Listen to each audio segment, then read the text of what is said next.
Assalamualaikum warahmatullahi wabarakatuh.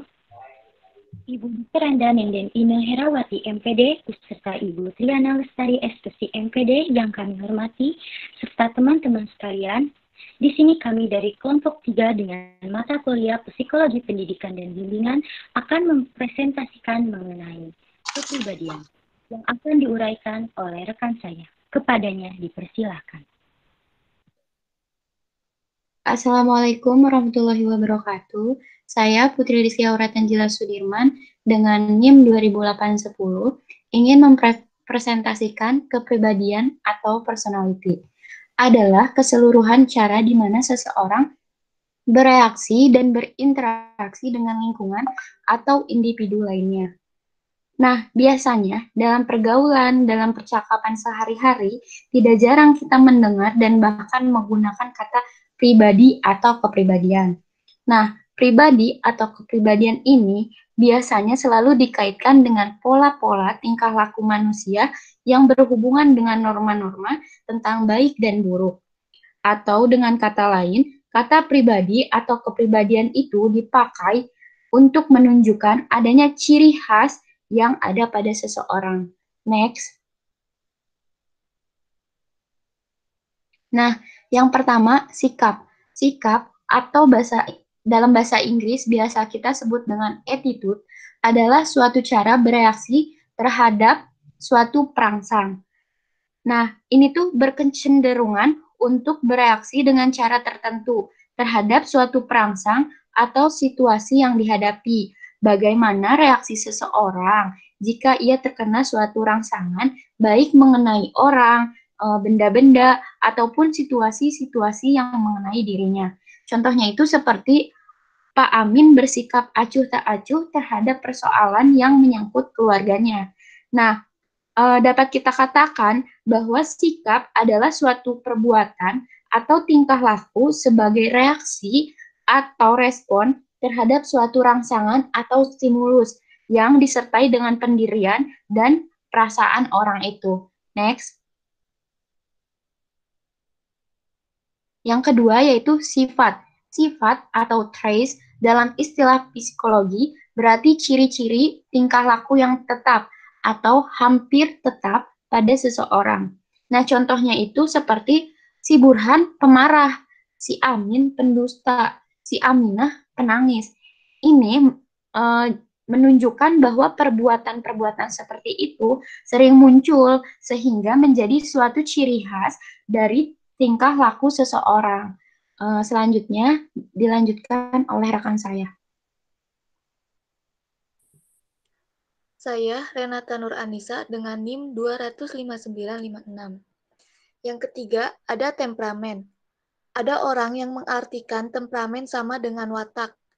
Temperamen adalah sifat-sifat jiwa yang sangat erat hubungannya dengan konstitusi tubuh.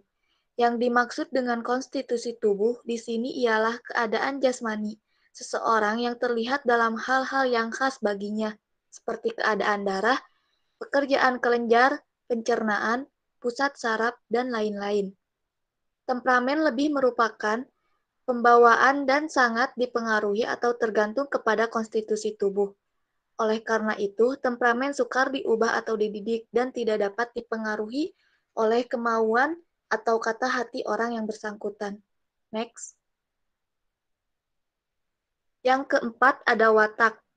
Watak seringkali pula dihubungkan dengan pengertian moral atau nilai-nilai etis, yakni tentang apa yang disebut baik dan buruk. Dapat juga kita mengatakan, watak ialah struktur batin manusia yang tampak pada kelakuan dan perbuatannya, yang tertentu dan tetap. Ia merupakan ciri khas dari pribadi orang yang bersangkutan. Menurut I.R. Pejjawijatna mengemukakan bahwa watak atau karakter ialah seluruh aku yang ternyata dalam tindakannya terlibat dalam situasi, jadi memang di bawah pengaruh dari pihak bakat, temperamen, keadaan tubuh, dan lain sebagainya. Selanjutnya, ia mengatakan bahwa watak itu dapat dipengaruhi dan dididik. Menurut Kerr Steiner, membagi watak manusia menjadi dua bagian, yakni watak biologis dan watak intelligibel. Watak biologis mengandung nafsu atau dorongan insting yang rendah, yang terikat kepada kejasmanian atau kehidupan biologisnya. Sedangkan watak intelligibel ialah yang bertalian dengan kesadaran dan intelijensi manusia. Materi selanjutnya akan disampaikan oleh rekan saya.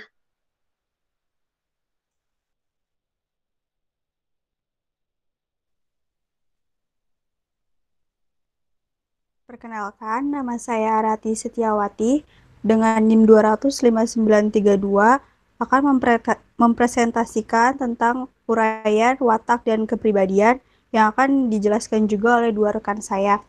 Yang pertama itu ada pengertian watak. Watak merupakan aspek dari keseluruhan pribadi seseorang atau personality seseorang.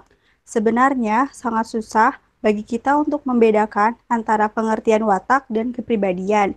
Keduanya mengandung pengertian yang hampir sama, namun para ahli psikologi umumnya berpendapat bahwa watak itu merupakan aspek dari keseluruhan pribadi seseorang atau personality seseorang.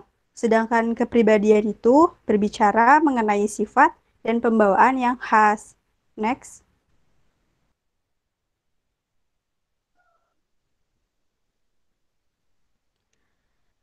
Menurut Hippocrates dan Galenus yang pernah mengemukakan bahwa manusia itu dapat dibagi menjadi 4 golongan menurut keadaan zat-zat cair yang ada di dalam tubuhnya, yaitu yang pertama ada sanguinisi yang banyak darahnya. Maksudnya, orang tersebut memiliki sifat periang, gembira, optimis, lekas berubah-ubah steamingnya. Yang kedua, itu ada kolerisi yang banyak empedunya. Maksud dari sifatnya yaitu garang, hebat, lekas marah, dan agresif. Yang ketiga, ada flegmatisi yang banyak lendirnya. Maksudnya memiliki sifat lamban dan tenang serta tidak mudah berubah. Dan yang terakhir, ada melankolisi yang banyak hitamnya. Maksud dari sifatnya yaitu muram, tidak gembira, dan pesimistis. Next.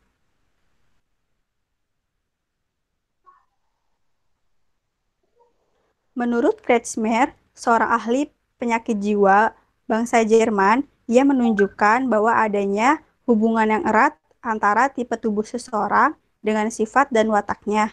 Ia membagi ke dalam 4 golongan menurut tipe atau bentuk tubuhnya, yaitu yang pertama ada atletis, yaitu tinggi, besar, otot kuat, kekar, dan tegap, serta dada yang lebar. Yang kedua ada astenis, yaitu tinggi, kurus, tidak kuat, bahu sempit, lengan, dan kaki kecil. Orang yang berbentuk tubuh atletis dan astenis, tipe wataknya disebut schizotim, yang mempunyai sifat suka bergaul, mempunyai kebiasaan yang tetap, suka menyesuaikan diri, dan memiliki sifat yang ingin berkuasa. Selanjutnya itu yang ketiga ada piknis, yaitu bulat, gemuk, pendek, muka bulat, dan leher pejal.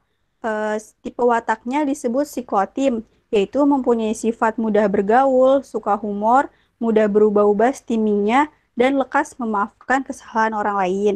Dan yang terakhir itu ada displatis, yang berarti merupakan bentuk tubuh campuran dari ketiga tipe di atas. Next.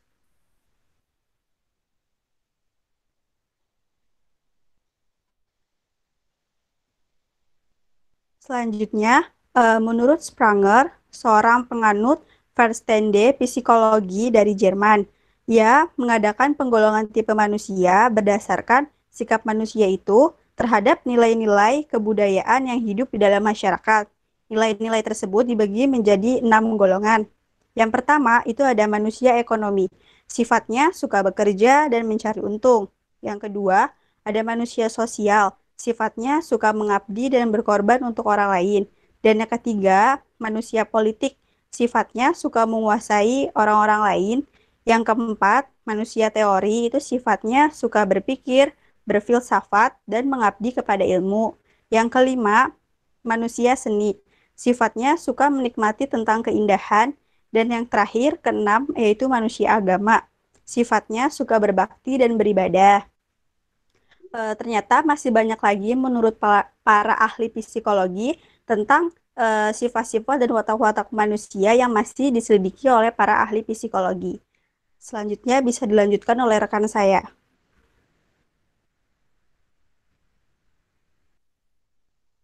Ya, Salsa Berliana Putri dengan NIM 134 menjelaskan tentang sifat-sifat psikis manusia. Di bangsa Belanda mencoba membuat pembagian watak manusia psikis yang menurut pendapatnya merupakan sifat-sifat dari jiwa manusia. Sifat-sifat psikis tersebut ialah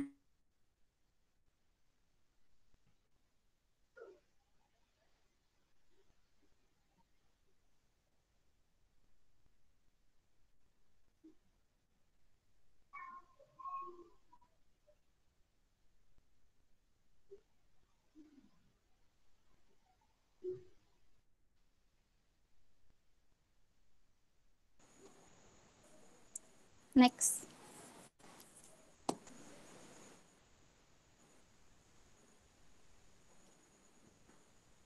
Selanjutnya, berdasarkan perbandingan dan komposisi intensitas ketiga sifat-sifat psikis tersebut, Heymans membagi watak manusia menjadi 8 tipe. Yang pertama, gepassioner, sifatnya revolusioner dan hebat segalanya. Yang kedua, kolerikus, sifatnya garang dan agresif. Yang ketiga, sentimental, sifatnya lekas merayu dan perasa. Yang keempat, nervous, sifatnya gugup, mudah tersinggung dan bingung. Yang kelima, phlegmaticus, sifatnya tenang, tidak mudah berubah-ubah. Yang keenam, sanguinicus, sifatnya gembira, lincah, dan optimistis. Yang ketujuh, sifatnya apatis, manusia mesin. Dan yang terakhir, amorf, sifatnya tidak berperangai, lemah, dan lembek. Menurut Heymans, kedua macam tipe yang terakhir itu jarang terdapat. Berlainan dengan Sprenger yang mengadakan pembagian watak itu hanya berdasarkan pemikiran spekulatif. Pembagian Heymans tersebut berdasarkan hasil penyelidikan yang dilakukannya terhadap biografi orang-orang besar di dunia dari zaman dulu hingga sekarang. Next.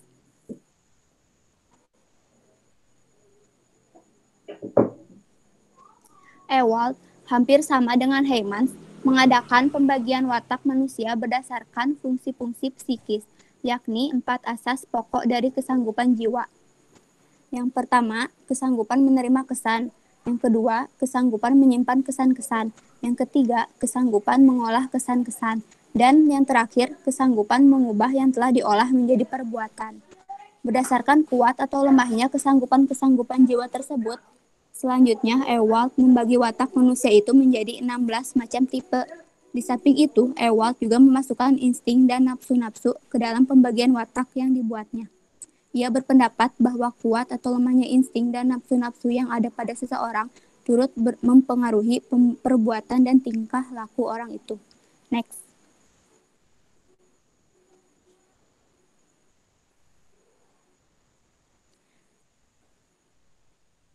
Demikian, menurut Jung, tipe manusia itu dapat dibagi menjadi 2 golongan besar, yakni tipe ekstrovert, orang-orang yang perhatiannya lebih diarahkan keluar dirinya, kepada orang-orang lain, kepada masyarakat. Yang kedua, tipe introvert, orang-orang yang perhatiannya lebih mengarahkan kepada dirinya, kepada akunya. Orang yang tergolong tipe ekstrovert mempunyai sifat-sifat berhati terbuka, lancar dalam pergaulan, ramah tamah, penggembira, kontak dengan lingkungan besar sekali. Mereka mudah mempengaruhi dan mudah pula dipengaruhi oleh lingkungannya. Sedangkan orang-orang yang tergolong tipe introvert memiliki sifat-sifat kurang pandai bergaul, pendiam, sukar diselami, batinkan suka menyendiri, bahkan sering takut kepada orang. Selanjutnya akan dijelaskan oleh teman saya.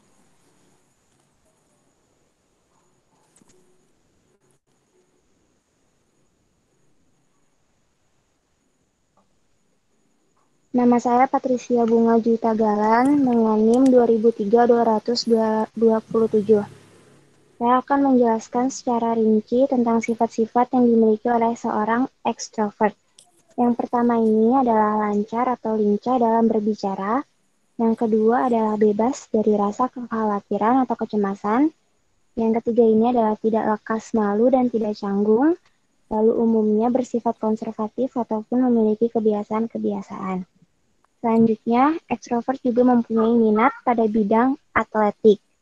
Lalu, ekstrovert ini juga dipengaruhi oleh data-data objektif, ramah dan suka berteman. Selanjutnya ini suka bekerja bersama orang-orang lain. Dari sifat ramah dan suka berteman ini berhubungan dengan suka bekerja bersama dengan orang-orang lain. Lalu ekstrovert juga memiliki sifat kurang memperdulikan penderitaan dan milik sendiri, lalu juga mudah menyesuaikan diri dan luas.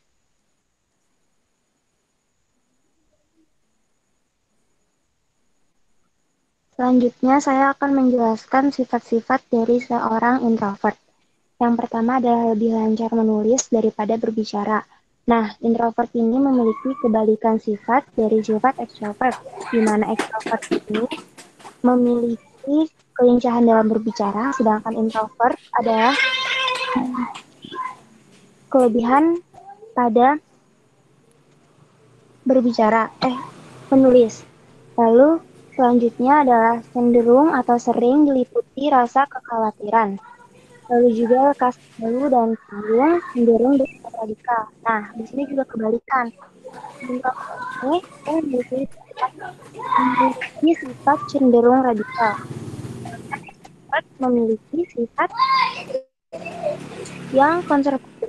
Lalu juga introvert ini memiliki kegemaran suka membaca buku dan majalah. Lalu introvert ini lebih dipengaruhi oleh perasaan-perasaan subjektif, sedangkan extrovert objektif. Lalu introvert ini juga memiliki ketertutupan jiwa. Ia menyukai bekerja sendiri, lalu ia sangat menjaga atau berhati-hati terhadap penderitaan dan miliknya. Introvert ini juga suka menyesuaikan diri. Perbedaan dari kedua tipe yang saya bacakan nyata, sedangkan juga tidak kita sadari. Di samping orang-orang yang benar-benar terlihat adanya sifat-sifat yang menunjukkan tipe-tipe ekstrovert dan introvert tersebut, ada pula orang-orang yang menunjukkan adanya sifat campuran atau gabungan dari kedua tipe tersebut atau tipe ekstrovert dan introvert. Bahkan mungkin dapat dikatakan bahwa kebanyakan orang termasuk ke dalam tipe campuran itu. Oleh karena itu, di samping adanya dua tipe tersebut, sebaiknya ditambah lagi dengan tipe ambivert. Apa sih tipe ambivert itu? Tipe ambivert adalah kedua gabungan dari tipe extrovert dan tipe introvert. Lalu, ada juga keterkaitan antara tipe-tipe ekstrovert dan introvert ini dengan 4 fungsi psikis. Apa sih 4 fungsi psikis itu? 4 fungsi psikis ini terdiri dari perasaan, pikiran, intuisi, dan penginderaan.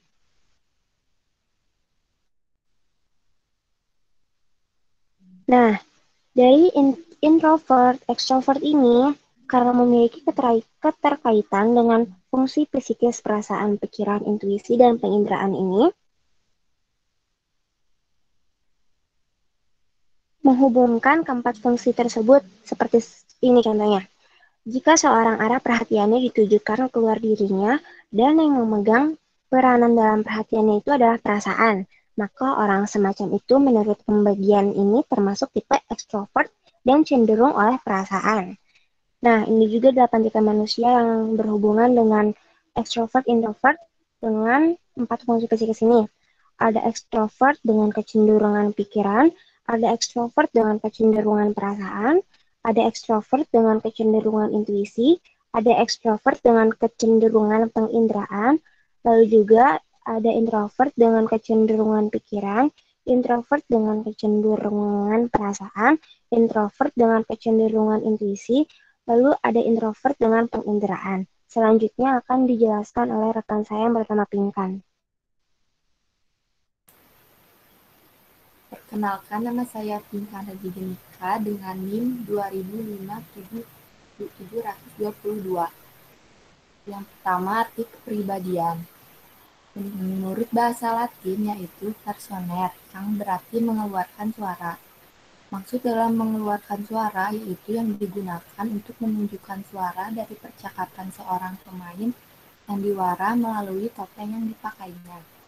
Lalu juga ada menurut Sartain, adalah menunjukkan suatu organisasi atau susunan daripada sifat-sifat dan aspek-aspek tingkah laku lainnya yang saling berhubungan di dalam suatu individu. Next.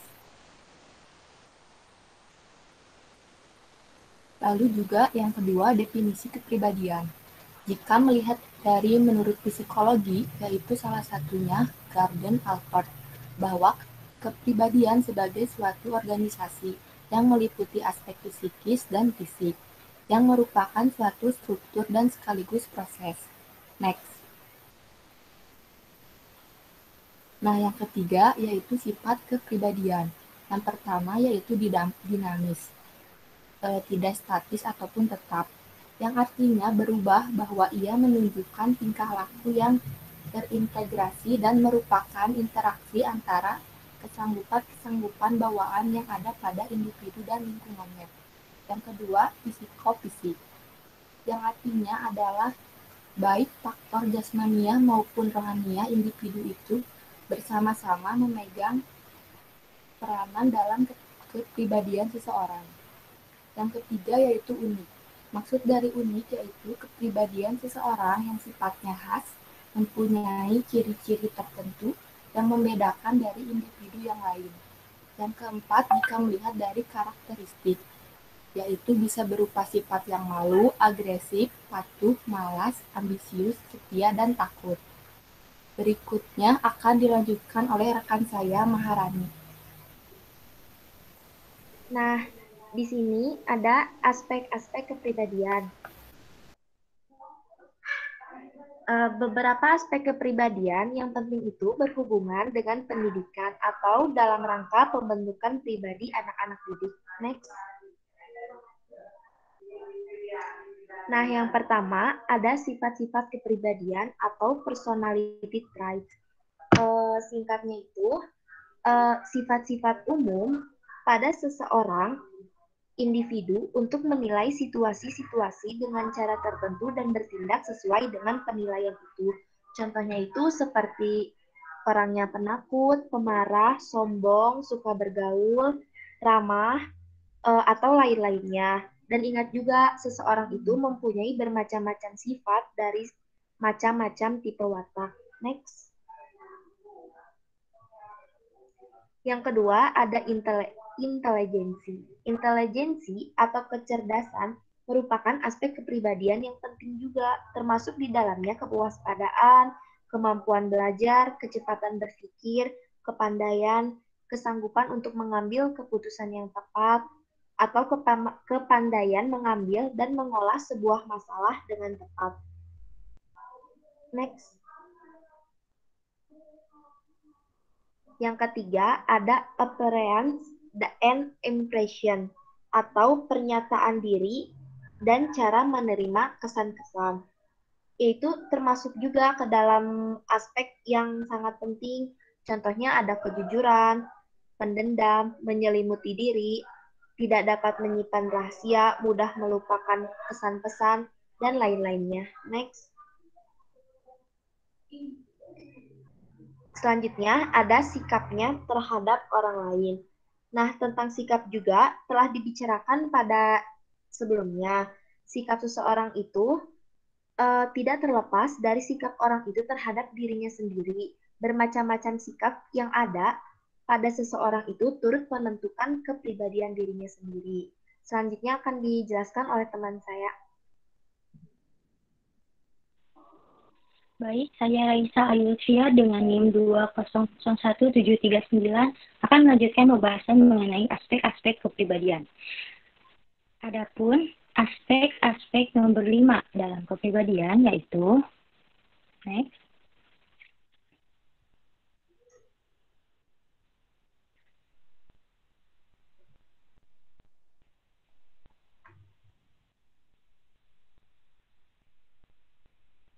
Pengetahuan dan keterampilan. pengetahuan, kualitas dan kuantitas pengetahuan yang dimiliki seseorang, dan jenis pengetahuan apa yang lebih dikuasainya, semua itu turut menentukan kepribadiannya. Pengetahuan yang dimiliki seseorang memainkan peran penting di dalam pekerjaan atau jabatannya. Cara-cara penerimaan dan penyesuaian sosialnya, pergaulannya, dan sebagainya. Lalu ada keterampilan atau skill. Keterampilan seseorang dalam mengerjakan sesuatu sangat mempengaruhi bagaimana cara orang itu bereaksi terhadap situasi-situasi tertentu. Termasuk di dalam keterampilan ini antara lain kepandaiannya dalam atletik, kecakapannya mengemudi mobil atau kendaraan-kendaraan bermotor lainnya, kecepatan dalam mengerjakan atau membuat pekerjaan-pekerjaan tangan seperti tukang kayu, tukang batu, dan lain-lain. Jadi, aspek pengetahuan dan keterampilan suatu kepribadian sangat berpengaruh bagi setiap individu akan kecakapan yang ia miliki. Semakin tinggi pengetahuan dan keterampilan seseorang, maka semakin tinggi pula kualitas kepribadian seseorang tersebut. Next.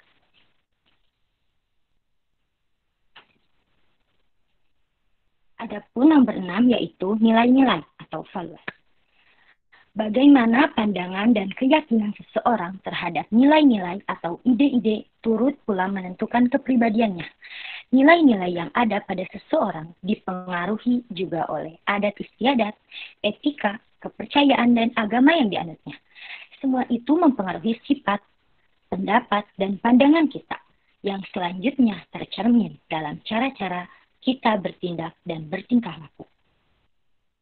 Oleh karena aspek nilai-nilai ini menjelaskan kepribadian kita, nilai-nilai ini dapat mempengaruhi adat istiadat.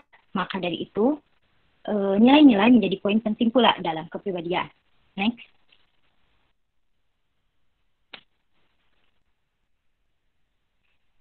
Adapun nomor 6 yaitu nomor 7 yaitu peranan atau roles.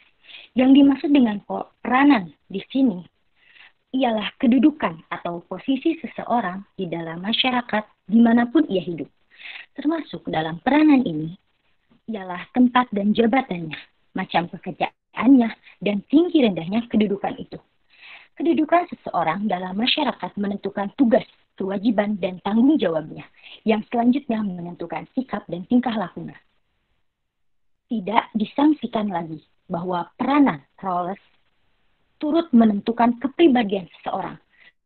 Seorang dokter akan berlainan sikap dan tindakannya dengan seorang alim ulama misalnya. Demikian pula, seorang guru atau pendidik tidak akan sama tindakan dan perbuatannya dengan seorang angkatan bersenjata. Next. Yang terakhir, ada the slave.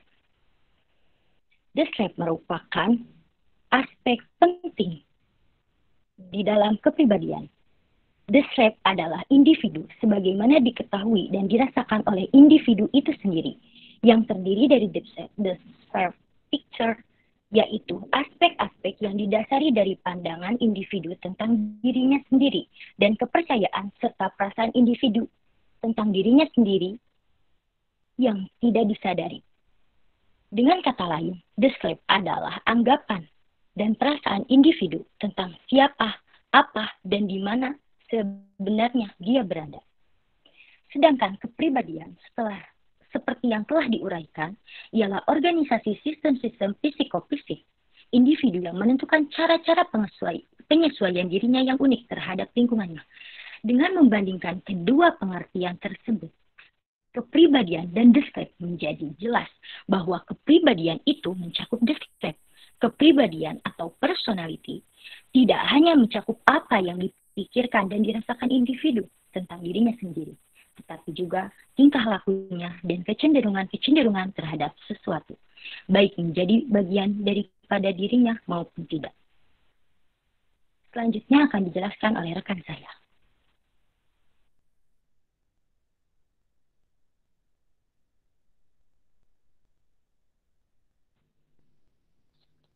Perkenalkan, nama saya Roja Kalda dengan NIM 2001224 akan membahas mengenai faktor-faktor yang mempengaruhi kepribadian, yakni dari sosial dan biologis.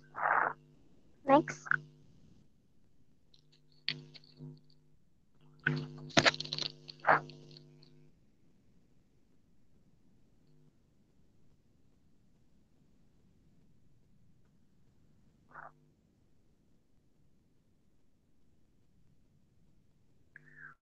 Faktor biologis. Faktor ini merupakan warisan dari orang tua, baik psikis maupun fisik. Setiap manusia memiliki keadaan fisik yang berbeda-beda.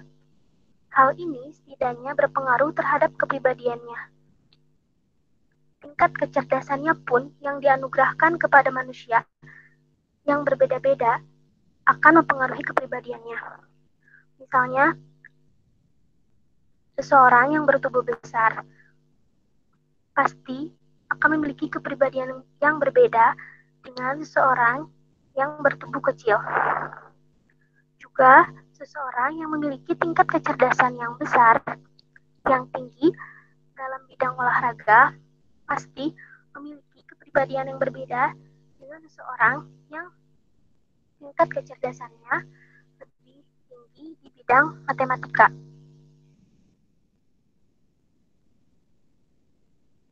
Next.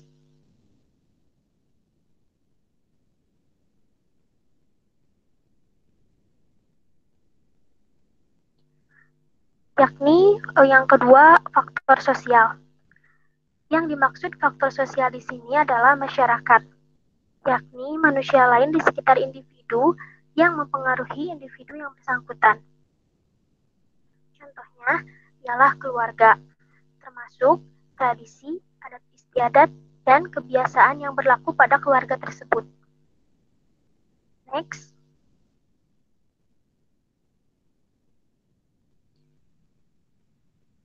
Nah, seberapa besar sih pengaruh keluarga tersebut pada seorang anak? Pengaruh lingkungan keluarga terhadap perkembangan anak sejak kecil adalah sangat mendalam dan menentukan perkembangan pribadi anak selanjutnya. Hal ini disebabkan karena, pertama, pengaruh itu merupakan pengalaman yang pertama. Karena hal apapun yang terjadi pada keluarga tersebut akan menjadi pengalaman pertama yang dimiliki oleh seorang anak. Yang kedua adalah pengaruh yang diterima anak masih terbatas jumlah dan luasnya. Karena interaksi yang dilakukan seorang anak masih belum terlalu luas dan masih belum banyak melakukan interaksi dengan orang lain. Yang ketiga, intensitas pengaruh itu tinggi karena berlangsung terus-menerus siang dan malam. Yang keempat, umumnya pengaruh itu diterima dalam suasana aman, bersifat intim, dan bernada emosional. Next.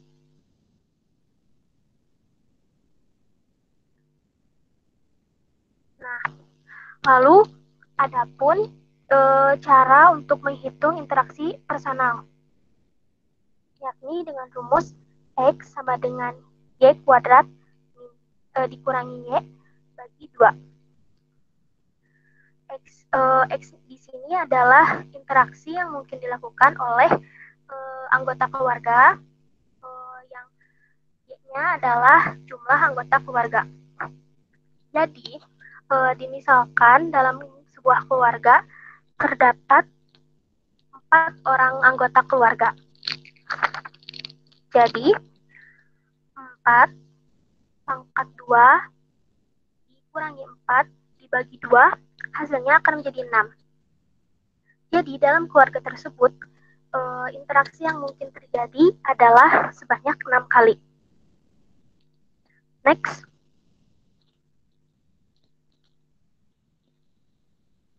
Nah, gunanya untuk apa sih menghitung interaksi personal tersebut? Nah, saat seorang anak tumbuh besar, pengaruh yang diterima dari lingkungan sosialnya semakin besar dan meluas. Karena anak tersebut akan banyak melakukan interaksi dengan jangkauan yang lebih luas seperti sekolah, lingkungan rumah, dan lain sebagainya. Nah, hal ini tentu akan mempengaruhi perkembangan dan pembentukan kepribadiannya. Jadi, semakin banyak interaksi sosial yang terjadi oleh seseorang, maka pengaruhnya pun akan membesar, akan menyesuaikan dengan interaksi yang dilakukan oleh seorang anak tersebut. Selanjutnya akan dipaparkan oleh rekan saya.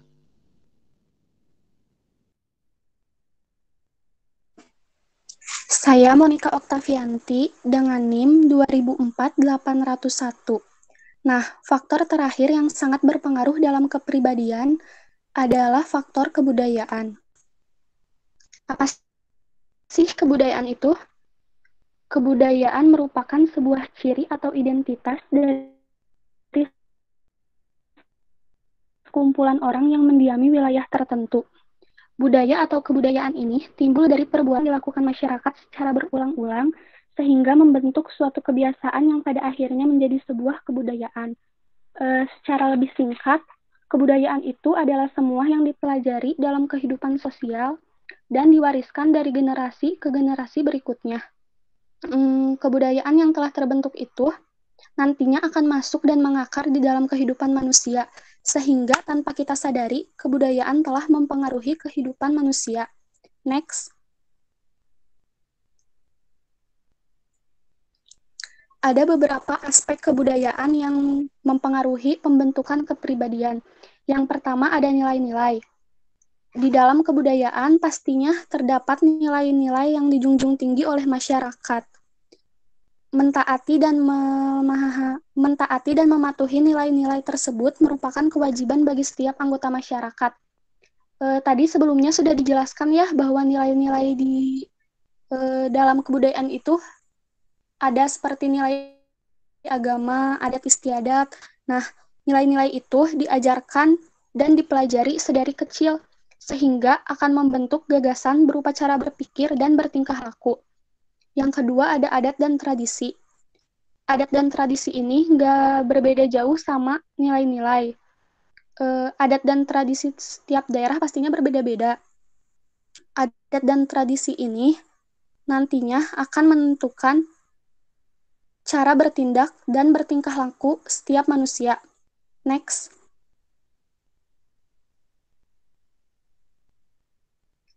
Yang ketiga ada pengetahuan dan keterampilan.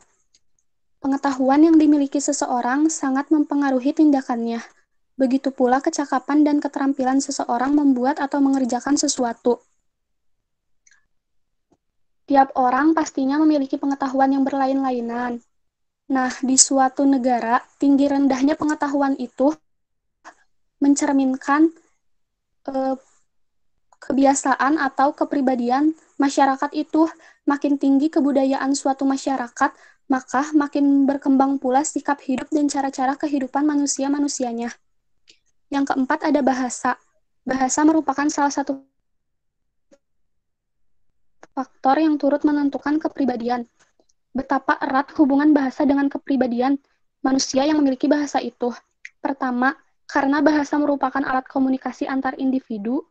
Yang kedua, karena bahasa adalah alat berpikir bagi manusia. Dengan demikian, bagaimana cara-cara kita bertindak, cara-cara kita hidup bermasyarakat, dipengaruhi oleh bahasa yang kita gunakan dalam masyarakat itu. Next.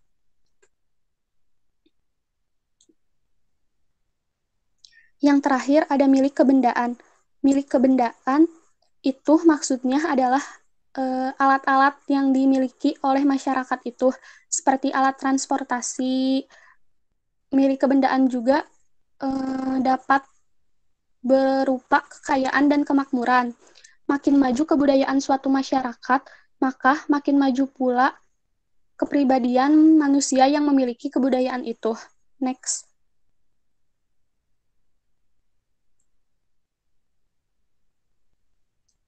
Mengapa kebudayaan merupakan faktor yang memengaruhi kepribadian? Dari penjelasan di atas dapat disimpulkan bahwa kebudayaan sangat berpengaruh dalam membentuk kepribadian seseorang. Karena kebudayaan secara langsung dapat mempengaruhi kepribadian seseorang. Karena seseorang itu pastinya tinggal di lingkungan masyarakat yang memiliki kebudayaan. Kebudayaan di setiap daerah bermacam-macam, maka kepribadian yang ada pada masyarakatnya pun berbeda-beda. Seiring berkembangnya zaman, kebudayaan semakin hari semakin pudar, sehingga kepribadian seseorang tidak hanya ditentukan oleh kebudayaan dari lingkungannya sendiri, tetapi juga dari lingkungan dan kebudayaan luar. Next. Udah. Sekian, terima kasih. Dari kelompok kami, mohon maaf atas segala kesalahannya. Terima kasih atas perhatiannya. Wassalamualaikum warahmatullahi wabarakatuh.